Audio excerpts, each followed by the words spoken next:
Hello everyone, welcome to BS से। साथियों, आज हम लोग बात करने वाले हैं बोर्ड एग्जाम 2025 में जो गणित का पेपर होने वाला है उसके आधार पे मोस्ट इम्पोर्टेंट क्वेश्चंस। और ये मॉडल पेपर 2025 का मैं आप सभी के सामने लेकर आ गया हूँ। साथियों, ये बहुत ही मोस्ट इम्पोर्टेंट मॉडल पेपर है। इससे काफ़ी सारे प्रश्न आपको बोर्ड एग्जाम में देखने को मिलेंगे। ये साथियों आपका पेपर कोड है 822 MB करके साथियों, और ये 928 दे के रखा है साथियों। यहाँ पे आपको अपना रोल नंबर डालना होता है, ये सभी आपको पता चल ही गया होगा। और यहाँ पर अपना नेम लिखना होता है, ये भी आप सभी लोग जानते होंगे साथियों। ओके, एंड दूसरी बात, हम अब लोग आगे बढ़ेंगे और अब हम लोग देखने जा रहे हैं साथियों ये पेपर आपको कैसे हल करना है। जब आपको कॉपी मिलेगी तो कॉपी में आपको नाम नहीं लिखना होता है, रोल नंबर केवल लिखना होता है। मेरे प्यारे बच्चों, पेपर आपका 3 घंटा 15 मिनट का, ये आप सभी को पता ही होगा। पेपर दो चीज़ से है। पहला आपको बहुविकल्पीय है साथियों, और कुछ प्रश्न आपके मिलेंगे खंड बा में, जो कि साथियों कुल मिला के वर्णनात्मक प्रश्न होंगे जिसे आपको कॉपी में करना होता है। यहाँ पे लिखा हुआ है जो वेरी इंपॉर्टेंट है, खंडवा में कुल 5 प्रश्न ही करने हैं, जो कि 6 प्रश्न साथियों आपके पास हैं। उम्मीद करता हूँ आपको समझ में आए होंगे। कुल 5 प्रश्न हैं प्यारे बच्चों, और इन पाँचों प्रश्नों को हमें करना होगा।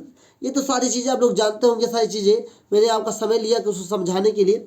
और खंड आ जो होता है ये बहुविकल्पीय होता है, MCQ क्वेश्चंस होता है, और इसे हमें साथियों हल करके तभी साथ OMR पे करना होता है। मैं आपसे बार बार कहूँगा, हल करिएगा, उसके बाद OMR पे करिएगा। जो आपको लग जाए वो आप तुरंत कर डालिएगा, लेकिन जो आपको ना लगे उसे आप OMR पर ही हल करिएगा। तो आइए आज इस पेपर सॉल्यूशन को शुरू कर दें।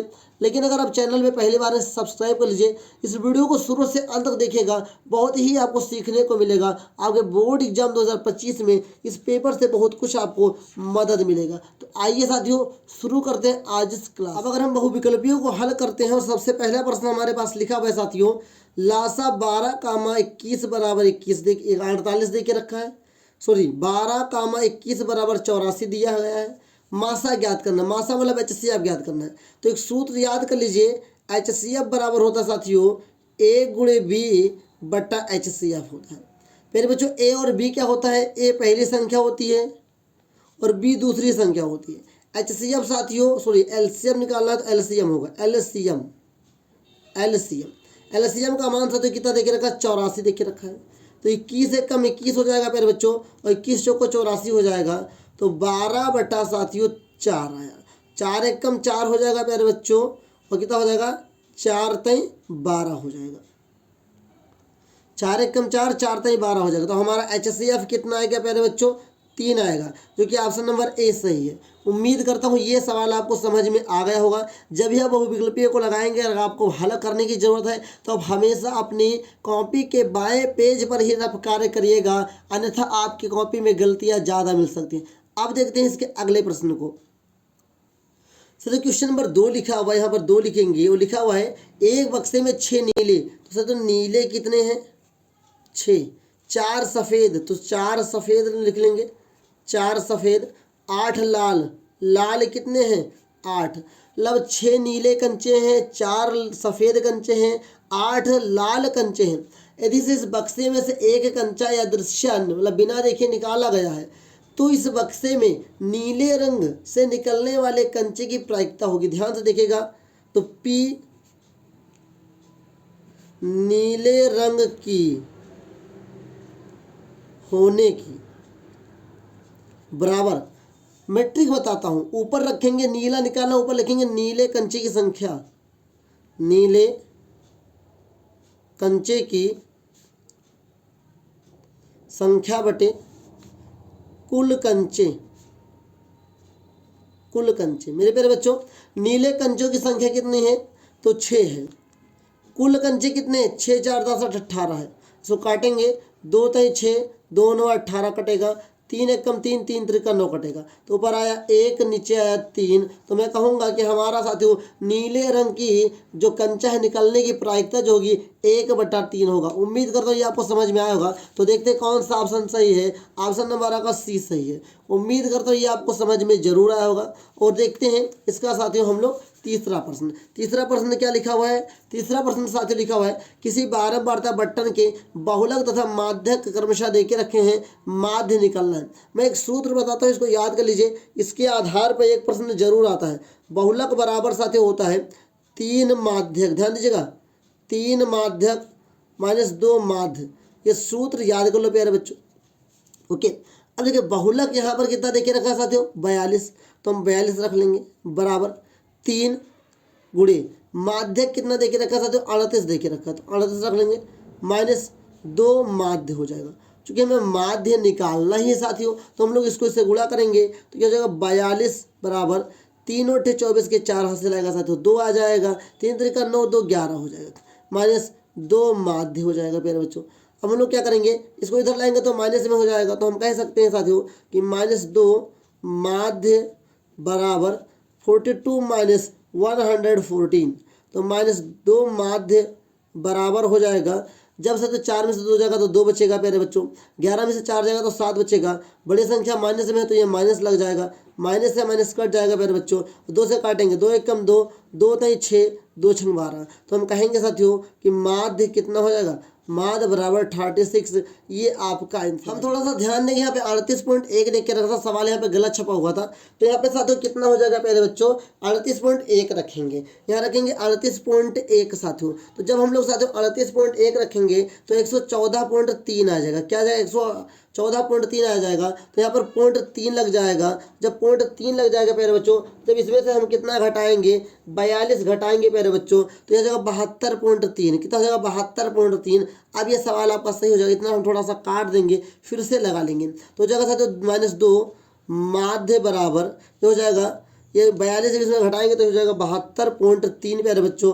अब ये माइनस का बचेगा, माइनस से माइनस कट जाएगा, तो माध्य बराबर क्या आएगा? ये आएगा 72.3 बटा 2, 2 1 कम 2, 2 3 6, 2 6 12, 2 1 कम 2, 2 5 10, मतलब माध्य जो हमारा आएगा प्यारे बच्चों ये 36.15 आएगा। उम्मीद करता हूँ अब आपको समझ में आ गया होगा। अगर कोई डाउट होगा तो कमेंट बॉक्स में है, पूछ लीजिए। साथियों यहाँ पे हमसे पहले गलती क्या हो गई थी कि हम इसको समझे थे डैश लगा हुआ, लेकिन यहाँ माइनस का नहीं, ये पॉइंट लगा हुआ है 1। उम्मीद रखता हूँ कि आप लोग को समझ में आएगा, लेकिन ये सूत्र बार बार कहूँगा, इसको याद कर लीजिए। बहुलक बराबर 3 माध्यक माइनस 2 माध्य, बहुत इंपॉर्टेंट सा फार्मूला है। आप देखते हैं क्वेश्चन नंबर 4 क्या कह रहा है साथियों। ये बहुत ही इंपॉर्टेंट सवाल है, इसमें बहुलक वर्ग पूछा हुआ है। बहुलक वर्ग की मैं ट्रिक बता दे रहा हूँ। बहुलक वर्ग साथियों बारंबारता में सबसे बड़ा जो बारंबारता होगा वही आपका बहुलक वर्ग बनेगा। तो बारंबारता में साथियों सबसे बड़ा हमारा 18 है, 18 के ऊपर कौन सा वर्ग है? 15 से 20। तो बहुलक वर्ग जो होगा, ऑप्शन नंबर आपका डी सही होगा। बहुलक वर्ग जो होगा साथियों 15 से 20 होगा, क्योंकि बहुलक वर्ग निकालने का सबसे आसान तरीका है कि बारंबारता में सबसे बड़ी वैल्यू को देखिए और जो उसका वर्ग अंतराल होगा वही बहुलक का वर्ग कहलाता है। चलिए ये तो आपका हो गया। अब देखते हैं साथियों एक और प्रायिकता वाले चैप्टर से सवाल आ गया, बहुत ही मोस्ट इंपॉर्टेंट सवाल है, हर बार बोर्ड एग्जाम में पूछे जाने वाले सवाल है, ध्यान से देखिएगा। अब यहाँ पे साथियों 5 नंबर हम देखेंगे। देखिए 52 पत्तों की अच्छी तरह से फेंटी गई एक गड्डी में से एक पत्ता निकाला गया, एक तस्वीर वाले पत्ते को प्राप्त करने की प्रायिकता क्या होगी? सबसे पहले तस्वीर वाले पत्ते कितने होते हैं ये आपको पता होना चाहिए। तो मैं आपको बता दूं साथियों, जो तस्वीर वाले पत्ते होते हैं, तस्वीर वाले पत्ते पूरे 52 पत्तों में प्यारे बच्चों 12 पत्ते होते हैं। और कुल पत्ते कितने देके रखे हैं साथियों? कुल पत्ते आपके देके रखे हैं 52। तो हमें निकालना है साथियों कि प्रायिकता क्या होगी तस्वीर वाले पत्तों की। तो लिख देंगे सूत्र, प्रायिकता तस्वीर क्या है साथियों? तस्वीर वाले पत्ते बराबर होगा ऊपर साथियों तस्वीर वाले पत्ते बटे होगा कुल पत्ते। तो इसे 3 से काटेंगे, 3 चौको 12 होगा साथियों, 3 एकम 3 हो जाएगा, 3 चौको 12 हो जाएगा। ओके, ये होगा 3 एकम 3 हो जाएगा और ये कटेगा जी नहीं कटने वाला है, ये फिर से काटेंगे, 2 छंग 12 और 2 दूनी 4, 2 छंग 12 हो जाएगा। ओके, ये हो जाएगा फिर 2 तई 6 और साथियों 2 एकम 2, 2 तई 6, तो आएगा आपका 3/12। क्या आएगा? 3/13, सॉरी 3/13 आपका आंसर आने वाला है। तो देखते हैं 3/13 ऑप्शन नंबर आपका सी सही है। उम्मीद करता हूँ ये सवाल आपको समझ में आया होगा। अगला सवाल लिखा है क्वेश्चन नंबर 6, एक परिमेय संख्या और एक अपरिमेय संख्या का अंतर कितना होता है? परिमेय संख्या और अपरिमेय संख्या का अंतर क्या होता है? सदैव अपरिमेय होता है, सदैव परिमेय होता है, कि सदैव परिमेय और अपरिमेय दोनों होता है या शून्य होता है। मैं मानता हूँ कि उस समय के लिए मानता हूँ कि मैंने एक परिमेय संख्या 1 ले लिया और एक अपरिमेय संख्या मैंने √2 ले लिया, तो ये तो सदैव अपरिमेय होगा। लेकिन अगर मैं कुछ और दशा मान लेता हूँ कि √ मैंने क्या ले लिया, अपरिमेय में मैंने ले लिया साथियों 2 √2 ले लिया, और फिर मैंने एक परिमेय ले लिया। यहाँ पे अंतर पूछा हुआ है, इस बात को ध्यान दीजिएगा। तो फिर √ मैंने एक ले लिया, परिमेय में मैंने ले लिया 2, तो क्या होगा, ये भी अपरिमेय ही होगा। इसका मतलब क्या निकल रहा है, आप लोग जान गए होंगे। तो हर दफा से हम घटा रहे हैं तो हमेशा अपरिमेय संख्या आ रहा है, तो हम कहेंगे ऑप्शन नंबर ए सही है, सदैव अपरिमेय संख्या होती है। उम्मीद करता हूँ क्वेश्चन नंबर 6 भी आपको समझ में आ गया। अगला क्वेश्चन नंबर साथियों 7 लिखा है, निम्नलिखित संख्याओं में कौन सी संख्या एक परिमेय संख्या है? परिमेय संख्या, कुछ संख्या ऐसी होती हैं साथियों जो रूट में होती हुई भी परिमेय संख्या, जैसे कि √4 एक परिमेय संख्या है, √9 परिमेय संख्या है, √16 परिमेय संख्या है।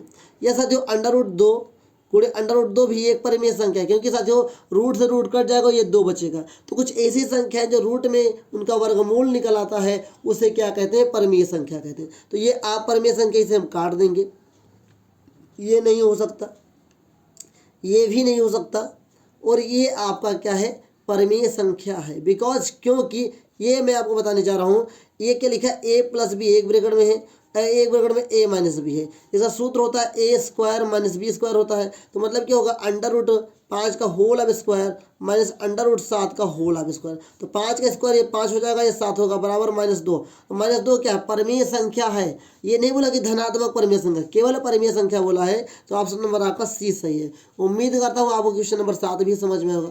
अब आगे लिखा है, बिंदुओं a, b और b, a के बीच की दूरी होगी, इसमें से कौन होगा, मैं आपको बता दूं। दूरी का सूत्र क्या होता है साथियों, सूत्र क्या होता है ये मैं आपको बताता हूँ। या बिंदु लिख लीजिए, बिंदु हमारे 8 नंबर में क्या देके रखा है, देके रखा है a, b और b, a देके रखा है। मतलब कि x1 हो जाएगा, y1, x2 और y2 हो जाएगा। अब ध्यान दीजिएगा, दूरी के सूत्र से अगर इसको हम लोग हल करेंगे तो क्या हो जाएगा, x2 - x1 का whole of square plus y2 - y1 का होल ऑफ स्क्वायर। तो अगर यहाँ पर हम x2 की बात करेंगे तो x2 का मान साथियों हमारे यहाँ b है, b - a का होल ऑफ स्क्वायर हो जाएगा बच्चों, और यहाँ पर y2 का मान a है और a - b का होल ऑफ स्क्वायर हो जाएगा। अब इसको हम लोग हल करेंगे तो हम लोग समझ पाएंगे। अब इसको जब a - b के होल ऑफ स्क्वायर से तोड़ेंगे तो क्या हो जाएगा मेरे बच्चों, यहाँ पर हो जाएगा a², सो ये b² plus a² minus ab हो जाएगा 2ab, प्लस इसे हल करेंगे तो यहाँ क्या हो जाएगा मेरे बच्चों, यहाँ ध्यान दीजिएगा a² plus b² minus 2ab हो जाएगा। ओके, तो यहाँ पे a 2 बार आया, a भी 2 बार आया मेरे बच्चों, तो हम कह सकते हैं ये हो जाएगा आपका 2a² 2b² और माइनस माइनस प्लस होगा तो -4ab हो जाएगा। देखते हैं कोई ऑप्शन मिल रहा है या नहीं मिल रहा है। ऑप्शन नंबर इसमें देखते हैं तो हमारा मिल ही नहीं रहा है साथियों। तो साथियों हमारा ऑप्शन नंबर सी सही होगा, क्योंकि यहाँ पर बी बना होना चाहिए, ये 6 बना हुआ है, b² लिखा हुआ है, तो ये ऑप्शन आपका सही होगा। जहाँ पर भी होगा हमारा यहाँ पर सी है, आपके जो पेपर आए उसमें बी भी हो सकता है। तो एक दूरी वाला सूत्र जरूर आता है, पूछता है। दूरी का सूत्र याद कर लीजिए, क्या होता है, ब्रैकेट में x2 - x1 का whole of square plus y2 - y1 का होल ऑफ स्क्वायर। उम्मीद करता हूँ ये प्रश्न आपको समझ में जरूर आए होंगे। अब देखिए यहाँ पे लिखा हुआ है साथियों कि द्विघात बहुपद 4x² - 4x + 1 के शून्यांकों का योगफल होगा। तो साथियों मेरे बच्चों योगफल का सूत्र होता है अल्फा प्लस बीटा -b/a होता है। तो यहाँ b का मान -4 है तो -4 रखेंगे हम लोग, और a का मान हमारा 4 है, तो माइनस माइनस प्लस होगा 4/4 हो जाएगा, 4 से 4 काटेंगे बराबर 1 आएगा। देखते हैं एक हमारा किस ऑप्शन में सही होगा। क्वेश्चन नंबर 9 की बात कर रहे हैं। तो क्वेश्चन नंबर 9 के लिए ऑप्शन नंबर आपका ए सही है, जो शून्यांकों का योगफल है कितना, 1 आया है। उम्मीद करता हूँ ये प्रश्न आपको समझ में आया होगा। और अगला प्रश्न लिखा हुआ है साथियों कि रैखिक समीकरणों के युग्म x - y = 8, 3x - 3y = 16 के हलों की संख्या कितनी होगी, ये हमको हल करना है। ध्यान से देखिएगा कैसे हल करेंगे, ये बहुत ही इंपॉर्टेंट है। इस प्रकार का भी एक प्रश्न जरूर आता है बोर्ड एग्जाम में। तरीका एक ही लगाना है आपको। क्या देख रहे हैं, एक्स वाई बराबर 8 देके रखा है, 3x माइनस 3y बराबर क्या देखे रखा, 16 देके रखा है। तो हम इसे तुलना करेंगे a1/a2 बराबर b1/b2 बराबर c1/c2 से। तो a1 ऊपर कुछ नहीं तो 1 होगा, a2 यहाँ पर 3 होगा बराबर b1 का मान -1 होगा, b2 का मान -3 होगा बराबर c1 का मान 8 होगा, c2 का मान 16 होगा। प्यारे बच्चों ध्यान से देखिएगा, तो ये तो कट जाएगा, 8 कम 8, 8 दूनी 16 हो जाएगा। तो हमारे पास क्या है, a/3 बराबर 1/3 बराबर 1/2। तो ये कहीं बराबर है तो हम कह सकते हैं कि यहाँ पर a1/a2 बराबर है b1/b2 के, डज नॉट इक्वल c1/c2। देखिए जहाँ पर a1/a2 बराबर होता है b1/b2 के, वो बराबर नहीं होता c1/c2 के, वहाँ क्या होता है साथियों, समांतर होता है। और समांतर होगा तो कोई हल नहीं होगा, समांतर होगा तो कोई हल नहीं होगा। देखते हैं क्वेश्चन नंबर 10 में कौन सा ऑप्शन सही है, कोई नहीं। क्या है, कोई नहीं। हलों की संख्या क्या है, कोई नहीं है। उम्मीद करता हूँ ये समझ में आपको आया होगा। क्वेश्चन नंबर 11 लिखा हुआ है साथियों, क्वेश्चन नंबर 11 हम हल करेंगे। लिखा हुआ है कि x² minus kx minus 8 equal to 0 देके रखा है। यदि इसका एक मूल 2 है तो k का मान बताना। तो लिखेंगे माना x बराबर 2 मान लेंगे और इसका मान यहाँ पर रख देंगे। तो 2 का whole of square minus k गुणे 2 हो जाएगा माइनस 8 इक्वल टू 0 हो जाएगा। 2 का स्क्वायर 4 हो जाएगा माइनस 2 के हो जाएगा माइनस 8 इक्वल टू 0 हो जाएगा। तो प्लस माइनस माइनस 8 हो जाएगा, 8 में से 4 जाएगा साथियों तो 4 बचेगा माइनस का, माइनस 2k इक्वल टू 0 हो जाएगा। तो ये माइनस का उधर जाएगा तो प्लस का हो जाएगा, तो माइनस 2k इक्वल टू साथियों कितना हो जाएगा, 4 हो जाएगा। और k इक्वल टू 4/-2, 2 1 कम 2, 2 दूनी 4, तो k इक्वल टू आएगा -2। k का मान कितना आया, -2 आया। उम्मीद करता हूँ समझ में आएगा। तो k का मान कितना आएगा, -2। ऑप्शन नंबर आपका बी सही है। उम्मीद करता हूँ ये सवाल भी आपको समझ में आ गया होगा। अब अगला सवाल देखते हैं क्या हमें लगाना है, ध्यान से देखिएगा। क्वेश्चन नंबर साथियों इसका 12 पूछा है।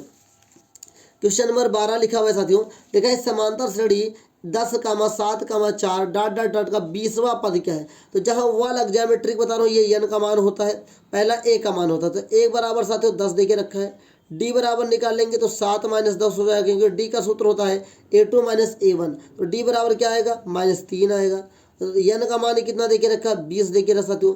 अब हमें निकालना है का समांतर श्रेणी में कितने, क्या लिखा, कब 20वां पद होगा, मतलब an का मान निकालना है। ध्यान से देखिएगा, तो an का मैं सूत्र बता रहा हूँ, आपका होता है a प्लस ब्रैकेट में n माइनस 1d। a का मान कितना है 10 प्लस n का मान कितना है 20 माइनस 1, और d का मान कितना है मेरे बच्चों, -3 देके रखा है। ध्यान दीजिएगा तभी आप समझ पाएंगे। 10 हो जाएगा प्लस प्लस माइनस माइनस हो जाएगा, और यहाँ 19 गुणे 3 हो जाएगा। ओके, तो ये हो जाएगा प्यारे बच्चों 10 माइनस 19 यहाँ हो जाएगा साथियों 9 से 27 के साथ हासिल आएगा, 2 3 कम 3 तो 57 हो जाएगा। तो प्लस माइनस माइनस 57 में से 10 जाएगा तो -47 बचेगा। उम्मीद करता हूँ ये आपको समझ में जरूर आया होगा। देखते हैं कि क्वेश्चन नंबर 12 में कौन सा ऑप्शन सही है। ऑप्शन नंबर आपका ए सही है, -47। देखिए कितने आसान तरीके से मैंने लगाया है, अगर कोई डाउट है तो पूछ सकते हैं। अब क्वेश्चन नंबर 13 की बारी है। क्वेश्चन नंबर 13 कैसे लगाएंगे, ध्यान दीजिएगा। क्वेश्चन नंबर 13 के लिए क्यों 13 लिखा हुआ है कि 10 सेंटीमीटर त्रिज्या वृत्त, एक वृत्त बना लीजिए आप सभी लोग। चलिए एक वृत्त हमने बना लिया, 10 सेंटीमीटर त्रिज्या हमने ले लिया, कोई त्रिज्या हमने ले लिया 10 सेंटीमीटर देके रखा साथियों। ओके, 10 सेंटीमीटर त्रिज्या वाले एक वृत्त के बिंदु के P पर स्पर्श रेखा PQ, मतलब यहाँ पर साथियों हम क्यों मान लेते हैं, ओ केंद्र से जाने वाले एक रेखा से एक बिंदु पर स्पर्श मिलती है, मतलब यहाँ से यहाँ जा कर के यहाँ से यहाँ मिलती हुई है। अगर OQ की लंबाई प्यारे बच्चों 12 देके रखा है, OQ की लंबाई 12 देके रखा है प्यारे बच्चों, तो PQ हमें इसको ज्ञात करना है। हो जाएगा, निश्चिंत रहिएगा, सारी चीज़ें आपको समझ में आएंगी। तो साथियों ये होता है 90 डिग्री का कोण, और 90 डिग्री के सामने वाली भुजा को हम लोग साथियों कर्ण की भुजा को मानते हैं, तो एक कर्ण का भुजा हो जाएगा। ध्यान से देखिएगा साथियों, तो साथियों यहाँ पे 90 डिग्री का कोण बनता है परमेट 10.1 से, तो 90 डिग्री के सामने वाली भुजा कर्ण की भुजा होती है। तो ध्यान दीजिएगा हमें PQ की निकालना है, तो PQ का होल ऑफ स्क्वायर बराबर होगा साथियों, इसे O मानते हैं, OQ का whole of square minus OP का होल ऑफ स्क्वायर। OQ का मान कितना देखे रखा 12 का होल ऑफ स्क्वायर हो जाएगा साथियों। और ओपी का मान साथियों 10 देके रखा, 10 का होल ऑफ स्क्वायर, तो 12 का 144 होगा, 10 का 100 हो जाएगा, ये आएगा 44। मतलब कि पी क्यू का मान होल ऑफ स्क्वायर में कितना देके रखा है 144, तो पी क्यू कितना आ जाएगा पहले बेटो अंडर रूट हो जाएगा ये 44। 44 को लिख सकते हैं साथियों 4 गुणे 11, तो 4 बाहर निकलेगा 2 बनेगा, 2 अंडर रूट 11 सेंटीमीटर। तो पी क्यू का मान 2 अंडर रूट 11 सेंटीमीटर आंसर आया, जो कि साथियों ऑप्शन नंबर आपका 30 सही है। उम्मीद करता हूँ समझ में आएगा। अब देखिए आपके बोर्ड एग्जाम में क्या क्या बदल सकता है इस सवाल में। यहाँ पर 5 आ सकता है, इस बात को याद रखिएगा। सवाल देकर घबराइएगा नहीं, सवाल का ऐसा भी होगा आपको लगा क्या ना है, बस आपको प्रैक्टिस करके अच्छे से जाएंगे तभी आप लगा पाएंगे। ओके, अब सवाल लिखा हुआ है साथियों 14 नंबर लिखा है, यदि दो घनों जिनमें से प्रत्येक का आयतन 8 सेंटीमीटर के संलग्न फलकों को एक सिरे से दूसरा सिरा मिलाकर जोड़ दिया जाता है, इससे प्राप्त घनाभ का पृष्ठीय क्षेत्रफल ज्ञात करना है। ध्यान दीजिएगा, बहुत ही आसान प्रश्न है। हम लोग 14 नंबर प्रश्न को लगा रहे हो, देखिएगा ध्यान से। दो घन देके रखा है, घन इस प्रकार से बनते हैं, मैं छोटा छोटा बना दे रहा हूँ। इन दो घनों को जोड़ा गया, ध्यान से देखिएगा, कारण इन दोनों घनों को जोड़ा गया और इन दोनों को जोड़ करके एक घनाभ बनाया गया। क्या बनाया गया? घनाभ बनाया गया साथियों। और घनाभ में क्या होता है, इसमें तीनों भुजाएं अलग अलग भी हो सकती हैं, मतलब जो लंबाई होती है वो ज़्यादा होती है। तो जब इन दोनों को जोड़ा गया तो साथियों लंबाई बढ़ी लेकिन चौड़ाई नहीं बढ़ा। तो चूंकि यहाँ पे देखे रखा है घन का आयतन, लिखेंगे साथियों घन का आयतन। ध्यान से देखिएगा, ये सवाल साथियों 2 नंबर में भी पूछा जा सकता है और ऑब्जेक्टिव में भी पूछा जा सकता है। घन का आयतन देखे रखा 8 सेंटीमीटर, यहाँ पे गलत छपा हुआ है, यहाँ पे क्यूब भी लगा होना चाहिए। घन का आयतन क्या होता है? साइड का क्यूब, साइड का क्यूब मतलब भुजा का क्यूब होता है, बराबर 8 सेंटीमीटर देके रखा क्यूब में। तो क्यूब हटेगा, यहाँ क्यूब रूट लगेगा साथियों, तो साइड मतलब भुजा बराबर हो जाएगा क्यूब रूट 8। तो क्यूब रूट 8 का मान साथियों 2 होता है, तो भुजा कितना आ गई? 2 आ गया, 2 सेंटीमीटर आ गया। तो साथियों यहाँ पे लंबाई क्या होगी? ध्यान से देखिएगा, यल का मान हो जाएगा 4 + 4, यहाँ लिखेंगे प्राप्त घनाभ की एल कामा बी कामा एच। तो यल साथियों ये जुड़ेगा तो 4 + 4 कितना होगा? सो ये 2 लेके रखा है, 2 कितना होगा? 2, तो 2 + 2 4 हो जाएगा, 4 सेंटीमीटर। और यहाँ पर जो चौड़ाई है वो 2 सेंटीमीटर ही रहेगा और जो ऊंचाई है वो 2 ही सेंटीमीटर रहेगा। मैं आपको कह दूं जो घन होता है उसमें सभी भुजाएं बराबर होती हैं, लेकिन घनाभ में कोई जरूरी नहीं कि सारी भुजाएं बराबर हों। अब घनाभ में लंबाई पता चल गई, चौड़ाई पता चल गई, ऊंचाई पता चल गई, हमें घनाभ का ज्ञात करना है पृष्ठीय क्षेत्रफल। तो यहाँ लिखेंगे, ध्यान से देखिएगा, घनाभ का पृष्ठीय क्षेत्रफल बराबर होता है सूत्र 2LB + BH + HL। ध्यान दीजिएगा पहले बच्चों, 2L का मान साथियों यहाँ पे 4, B का मान साथियों 2, B का मान 2 × 2 + 2 × 4। ओके, ध्यान दीजिएगा, 2 ब्रैकेट में 4 दूनी 8, 2 दूनी 4 + 4 दूनी 8, 8 दूनी 16, 4 20 हो जाएगा, 2 × 20, 20 दूना कितना होगा? 40। तो 40 सेंटीमीटर स्क्वायर आपका आंसर आ जाएगा, क्योंकि जो साथियों क्षेत्रफल होता है वो स्क्वायर में होता है। देखते हैं कौन सा ऑप्शन सही है। क्वेश्चन नंबर 14 में 40 सेंटीमीटर स्क्वायर, ऑप्शन नंबर आपका सी सही है। मेरे प्यारे बच्चों, जो आपका क्वेश्चन आपके बोर्ड एग्जाम में आएगा, कोई जरूरी कि वहाँ पे 8 दे के रखा है, वहाँ पे 1331 दे सकता है, वहाँ पे 64 दे सकता है, कोई भी संख्या दे सकता है, लेकिन तरीका यही रहेगा और इसके आधार पे एक प्रश्न जरूर आता है। इस चीज़ को जरूर याद रखिएगा। अब क्वेश्चन नंबर 15 की बारी है। क्वेश्चन नंबर 15 हम लोग हल करते हैं, जो कि बहुत ही इंपॉर्टेंट प्रश्न है। क्वेश्चन नंबर 15 लिखा हुआ है साथियों कि यदि 14 सेंटीमीटर त्रिज्या का मान कितना है? 14 सेंटीमीटर दे के रखा है, 14 सेंटीमीटर त्रिज्या दे के रखी है और एक वृत्त के त्रिज्याखंड का क्षेत्रफल साथियों, तो देखिए त्रिज्याखंड का क्षेत्रफल जो दे के रखा है प्यारे बच्चों, वो दे के रखा है 154 सेंटीमीटर स्क्वायर। इसका थीटा का कोण हमें बताना है, कोण बताना है। ध्यान दीजिएगा, तो साथियों क्षेत्रफल में इसका जो सूत्र होता है ये πr² θ/360 डिग्री होता है। ये कितना देके रखा है? 154 देके रखा है प्यारे बच्चों, और आर का मान हमारा 14 देके रखा है, तो इसको भी हम लोग हल करेंगे। पाई का मान हम लोग 22/7 यूज करेंगे, आर का मान 14 है, 14 का होल ऑफ स्क्वायर हो जाएगा, नीचे 360 डिग्री देके रखा है, गुणे थीटा बराबर 154 डिग्री। ध्यान दीजिएगा, सारी चीज़ें आप समझ जाएंगे। तो अगर हम आगे हल करेंगे प्यारे बच्चों, तो यहाँ देखिए 22 × 1 = 22 हो जाएगा प्यारे बच्चों, और 22 क्या हो जाएगा? 22 सते क्या हो जाएगा? 22 सते 154 होता है प्यारे बच्चों। और यहाँ पर क्या बचा? 1/7 गुणे 14 का स्क्वायर 196 होता है प्यारे बच्चों, गुणे थीटा बटा 360 डिग्री बराबर में 7 हो जाएगा। ध्यान दीजिएगा तभी आप समझ पाते हैं। 7 को यहाँ से गुणा करेंगे या यहाँ पर भी गुणा कर सकते हैं। 7 एकम 7 हो जाएगा, 7 दूनी 14, 7 8 56 हो जाएगा मेरे बच्चों।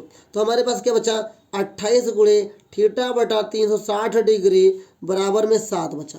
तो सर 7 एकम 7, 7 चौक 28 हो सकता है, मतलब कि 4 थीटा और 360 एकम 360 डिग्री हो जाएगा। अब थीटा बराबर कितना आएगा, 360 डिग्री बटा 4 आएगा। तो हम लोग इसको हल करेंगे, 4 एकम 4, 4 9 36 आएगा, मतलब कि थीटा का मान साथियों 90 डिग्री है।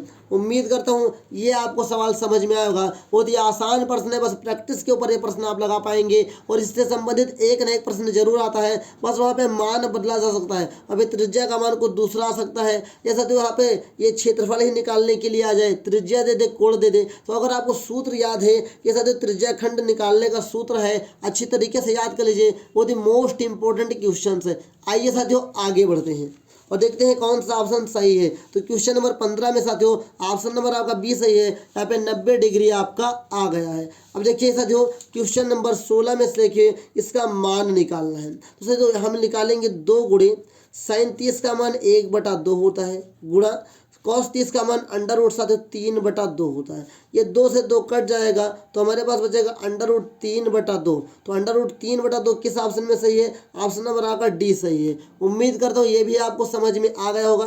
करना कुछ नहीं, वहाँ पे कुछ भी वैल्यू आएगी, बस जो भी डिग्री आएगा उसका मान रख के आपको हल करना है और आपके बोर्ड एग्जाम में जो भी ऑप्शन होगा टिक करिएगा। ये ऑप्शन आपके बी भी हो सकते हैं, ए भी हो सकता है, सी भी हो सकता है। जो ऑप्शन होगा उस करेक्ट ऑप्शन को करेक्ट आंसर के साथ मैच करके आप लोग टिक कर दीजिएगा। आइए अगले प्रश्न की ओर चलते हैं। मेरे प्यारे बच्चों क्वेश्चन नंबर 17 लिखा हुआ है कि साइन थीटा बराबर 3/4 दे के रखा है, तो टेन थीटा का मान क्या होगा। मैं यहीं पे आपको हल करके समझा दे रहा हूँ। मान लीजिए छोटा सा मैं त्रिभुज बना लिया हूँ और साइन थीटा बराबर क्या होता है प्यारे बच्चों, लंब बटा कर्ण होता है। ये लंब हो गया, ये कर्ण हो गया। ओके, तो हमें ये क्या निकालना है, आधार निकालना है ए बी सी। तो आधार मतलब बी सी का होल ऑफ स्क्वायर बराबर प्यारे बच्चों हो जाएगा ए सी का whole of square minus A B का होल ऑफ स्क्वायर।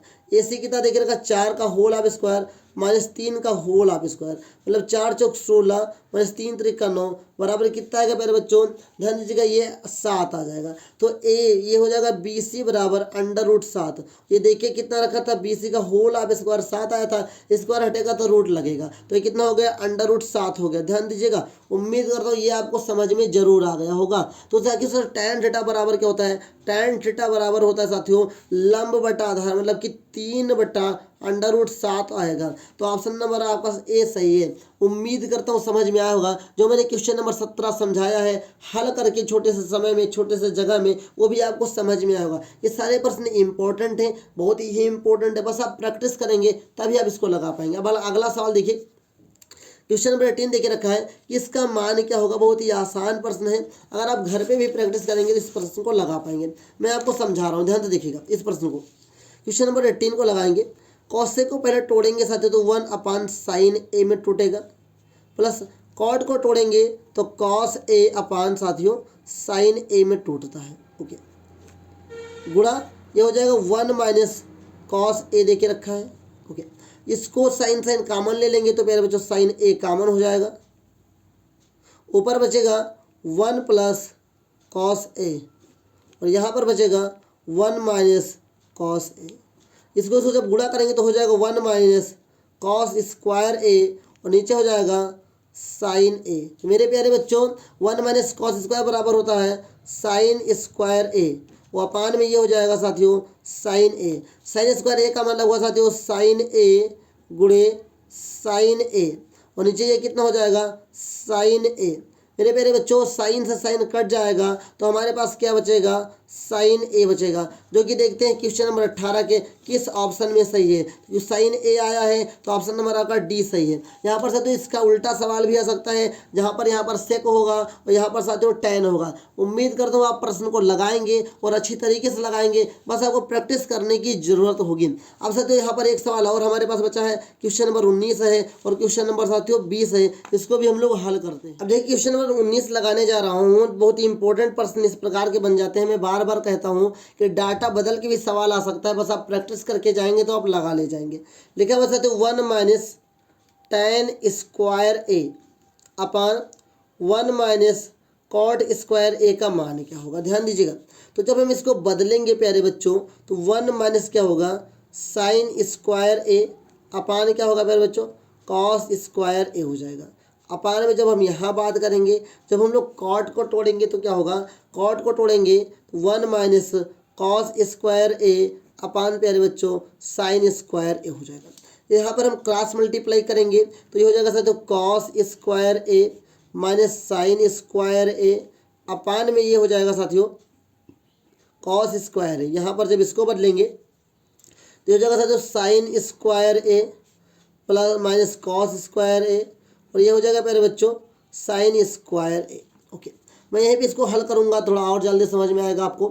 अब करना है क्या, इसको जब पलटेंगे तो ये हो जाएगा साथियों कॉस स्क्वायर ए माइनस साइन स्क्वायर ए अपान में जो हमारे पास लिखा हुआ है कॉस स्क्वायर ए। इसको ऊपर पलटेंगे तो सबसे नीचे वाला ऊपर चला जाएगा, मतलब ये हो जाएगा साइन स्क्वायर ए अपान में साइन स्क्वायर ए माइनस कॉस स्क्वायर ए। अगर हम इसकी मैचिंग करेंगे, मैच नहीं हो रहा क्योंकि यहाँ पर माइनस साइन स्क्वायर है, यहाँ पे प्लस साइन है, तो हम इसको साथियों यहाँ पर माइनस कामन ले लेंगे प्यारे बच्चों, या हम यहीं पर माइनस कामन ले लेंगे। यहाँ पर अगर हम माइनस कामन लेते हैं प्यारे बच्चों तो क्या हो जाएगा साइन स्क्वायर ए हो जाएगा, माइनस कामन ले पर माइनस वाला प्लस में हो जाएगा और प्लस वाला माइनस में हो जाएगा, कॉस स्क्वायर ए हो जाएगा प्यारे बच्चों। और गुणा लगा देंगे तो ये हो जाएगा साइन स्क्वायर ए और नीचे जो हमारे पास बचा है वो क्या बचा हुआ है कॉस स्क्वायर ए और यहाँ पर क्या बचा हुआ है साइन स्क्वायर ए माइनस साथियों कॉस स्क्वायर ए। अब दोनों साथियों ये एक जैसे तो हम इसको काट सकते हैं, तो हमारे पास क्या बचा है माइनस साइन स्क्वायर ए अपान साथियों कॉस स्क्वायर ए। जब इन दोनों को हम लोग एक अरेंजमेंट में लेकर जाएंगे तो माइनस tan स्क्वायर ए होगा, क्योंकि साथियों साइन स्क्वायर ए अपान tan कॉस स्क्वायर ए बराबर tan स्क्वायर ए होता है। तो देखते हैं क्वेश्चन नंबर 19 में कौन सा ऑप्शन हमारा सही है। तो देखते हैं क्वेश्चन नंबर 19 में साथियों ऑप्शन नंबर आपका बी सही है। उम्मीद करता हूँ आपको समझ में आएगा। मैं बहुत ही आराम से और समय लेकर के प्रश्न को हल करता हूँ क्योंकि साथियों आपको समझ में आ जाना चाहिए और क्योंकि इससे संबंधित प्रश्न आपके बोर्ड एग्जाम में आते हैं, इसलिए और जल्दी आपको समझना बहुत ही इंपॉर्टेंट हो जाता है। अब देखिए ध्यान से इस सवाल को हम लोग यहीं पर लगाएंगे, इसी के ऊपर लगाएंगे। देखिए ध्यान से लिखा है कि एस टी जो है साथियों वो पी क्यू के क्या है पैरेलल है। जब एस टी और पी क्यू के पैरेलल है तो जो साथियों यहाँ पर क्यू एस 3 दे के रखा है और ये दे के रखा है 1.5 और ये साथियों 2.48 दे के रखा है, तो इसका मान पूछा है। तो साथियों जब कोई दो रेखाएं साथियों क्या होती हैं पैरेलल होती हैं तो उनका अनुपात क्या होता है बराबर होता है थेल्स पर में से। तो लिखेंगे ये हो जाएगा साथियों ये आर एस, ध्यान दीजिएगा क्या हो जाएगा आर एस बटा एस क्यू। ध्यान दीजिएगा क्या है एस क्यू, चलो एस क्यू नहीं तो क्यू एस लिख लो मेरे प्यारे बच्चों, एस और एस क्यू हो गया। ध्यान से समझिएगा ये एस आर दे के रखा है, चलो एस आर लिख लेंगे, इसी के अनुसार चलते इधर से चल लो। तो क्या है एस क्यू एस, ध्यान दीजिएगा तभी आप समझ पाएंगे। तो क्या है मेरे बच्चों ये है साथियों क्यू एस अपान एस आर बराबर होगा पी टी बटा टी आर, जहाँ पे क्यू एस का मान 3 दे के रखा है और एस आर का मान 1.5 दे के रखा है, पी टी का मान 2.8 दे के रखा है और टी आर का मान हमें निकालना है।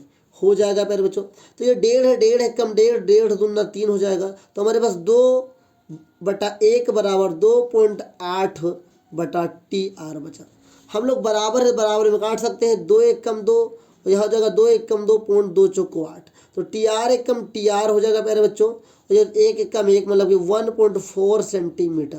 तो टी आर का मान कितना आया 1.4 सेंटीमीटर आया, तो टी आर का मान 1.4 सेंटीमीटर, यहाँ पॉइंट लगा दो भैया, ऑप्शन नंबर डी सही है। उम्मीद करता हूँ अभी तक हम लोग साथियों 20 एमसीक्यू प्रश्नों को कर चुके हैं जो बहुत ही मोस्ट इंपॉर्टेंट प्रश्न हैं, हर साल बोर्ड एग्जाम में आते हैं। इन सभी प्रश्नों को आप अच्छी तरीके से साथियों रिवीजन कर लीजिए जो कि बहुत ही मोस्ट इंपॉर्टेंट है, जो कि बोर्ड एग्जाम में हर साल पूछे जाते हैं।